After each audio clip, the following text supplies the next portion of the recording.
কৃষ্ণ 2025 23শে মে শুক্রবার, জ্যৈষ্ঠ মাসের কৃষ্ণপক্ষে একাদশী, অপরা একাদশী। আশা করছি সবাই প্রত্যেকটি একাদশীর ব্রত খুব নিষ্ঠা সহকারে পালন করছেন। আর যারা পালন করছেন না, তারা অতি অবশ্যই এই একাদশী থেকেই আপনারা একাদশীর প্রত্যেকটি ব্রত পালন করার চেষ্টা করুন। অতি অবশ্যই পালন করুন। এর ফলে অনেক পাপ রাশি থেকে মুক্তি লাভ হয়। তো যারা পালন করবেন তারা কিভাবে পালন করবেন না, একাদশীর আগের দিন, অত্যন্ত পক্ষে 2 দিন আগে আমিষ আহার যারা গ্রহণ করেন তারা আমিষ আহার বর্জন করবেন। যদি না পারেন, অত্যন্ত পক্ষে একাদশীর আগের দিন আমিষ আহার বর্জন করবেন। তো যথাসময় রাতে খাওয়া দাওয়া করবেন, তারপর দাঁত ব্রাশ করবেন। কারণ ব্রাশ করার ফলে দাঁতে লেগে থাকা সমস্ত খাবারের টুকরো ধুয়ে যায়, তাই অতি অবশ্যই ব্রাশ করবেন। তো একাদশীর দিন ব্রহ্ম মুহূর্তে উঠবেন এবং স্নান করে সকালের সমস্ত কাজকর্ম সেরে স্নান করে মঙ্গল আরতি করবেন এবং সংকল্প মন্ত্র বলে সংকল্প করবেন একাদশীর জন্য। তো সারাদিন যারা নির্জলা একাদশীর ব্রত পালন করতে পারেন, নির্জলা উপবাস করবেন, খুবই ভালো। না হলে ফলমূল গ্রহণ করে একাদশীর ব্রত পালন করতে পারেন। কিন্তু অতি অবশ্যই একাদশীর দিন একাদশীর মাহাত্ম্য অতি অবশ্যই শ্রবণ বা পাঠ করবেন। যদি না এই একাদশীর মাহাত্ম্য পাঠ বা শ্রবণ করেন, তাহলে কিন্তু একাদশীর ব্রতের ফল লাভ হয় না। তাই অতি অবশ্যই শ্রবণ বা পাঠ করবেন মাহাত্ম্যটি। তো একাদশীর পরের দিন যথাসময়ে পারণ করবেন।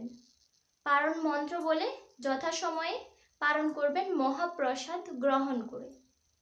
তো এইভাবে অতি অবশ্যই সবাই প্রত্যেকটি একাদশীর ব্রত খুব নিষ্ঠা সহকারে পালন করবেন।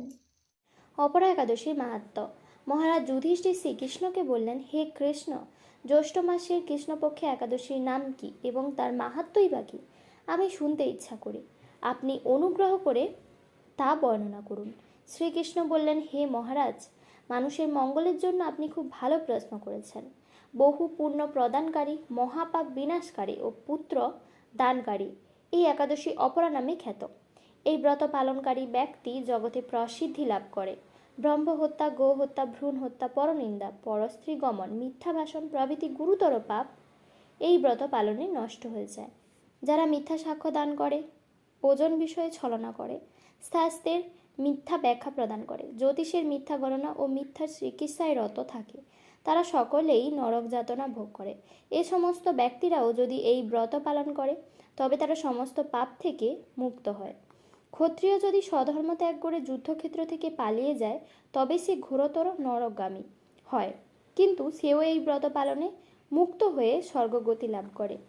মকর রাশিতে সূর্য অবস্থানকালে মাঘ মাসে প্রয়াগস্নানে যে ফল লাভ হয়, শিবরাত্রিতে কাশীধামে উপবাস করলে যে পুণ্য হয়, গয়াধামে বিষ্ণু পাদপদ্মে পিণ্ডদানে যে ফল পাওয়া যায়, সিংহ রাশিতে বৃহস্পতি অবস্থানে গৌতমী নদীতে স্নানে, কুম্ভে কেদারনাথ দর্শনে, বদ্রিকাশ্রম যাত্রায় ও বদ্রীনারায়ণ সেবায়, সূর্যগ্রহণে, কুরুক্ষেত্রে স্নানে, হাতি ঘোড়া স্বর্ণদানে এবং দক্ষিণাসহ যজ্ঞ সম্পাদনে যে ফল লাভ হয়, এই ব্রত পালন করলে অনায়াসে সেই সকল ফল লাভ হয়ে থাকে।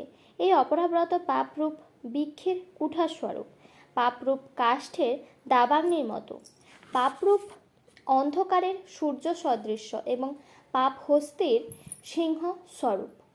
এই ব্রত পালন না করে যে ব্যক্তি জীবন ধারণ করে, জলের বুদবুদের মতো তাদের জন্ম, মৃত্যুই কেবল সার হয়। অপরা একাদশীতে উপবাস করে বিষ্ণু পূজা করলে সর্বপাপ মুক্ত হয়, বিষ্ণু লোকে গতি হয়। এই ব্রত কথা পাঠ ও শ্রবণ করলে সহস্র গোদানের ফল লাভ হয়। ব্রহ্মাণ্ড পুরাণে এই ব্রত মাহাত্ম্য বর্ণনা করা হয়েছে। পরের দিন পালনের সময়সূচি। পশ্চিমবঙ্গ 4টা 53 থেকে 9টা 17, বাংলাদেশ 5টা 18 থেকে 9টা 34, দিল্লি 5টা 25 থেকে 10টা, বৃন্দাবন 5টা 26 থেকে 10টা, উত্তরপ্রদেশ 5টা 14 থেকে 9টা 47, মুম্বাই মহারাষ্ট্র। 6টা 1 থেকে 10টা 24 পুনে মহারাষ্ট্র। 5টা 58 থেকে 10টা 20 নাগপুর মহারাষ্ট্র। 5টা 32 থেকে 9টা 58 চেন্নাই তামিলনাড়ু। 5টা 41 থেকে 9টা 57 ভুবনেশ্বর উড়িষ্যা। 5টা 7 থেকে 9টা 31 ঝাড়খণ্ড। 5টা 2 থেকে 9টা 30 বিহার। 4টা 57 থেকে 9টা 28 ছত্তিশগড়। 5টা 20 থেকে 9টা 46 শিলং মেঘালয়। 4টা 33 থেকে 9টা 4 গুয়াহাটি আসাম। 4টা 32 থেকে 9টা 4 আগরতলা ত্রিপুরা। 4টা 39 থেকে 9টা 7 মিজোরাম। 4টা 33 থেকে 9টা 1 মণিপুর। 4টা 26 থেকে 8টা 56 নাগাল্যান্ড। 4টা 21 থেকে 8টা 53 অরুণাচল প্রদেশ। 4টা 24 থেকে 8টা 57 সিকিম। 4টা 42 থেকে 9টা 16 উত্তরাখণ্ড।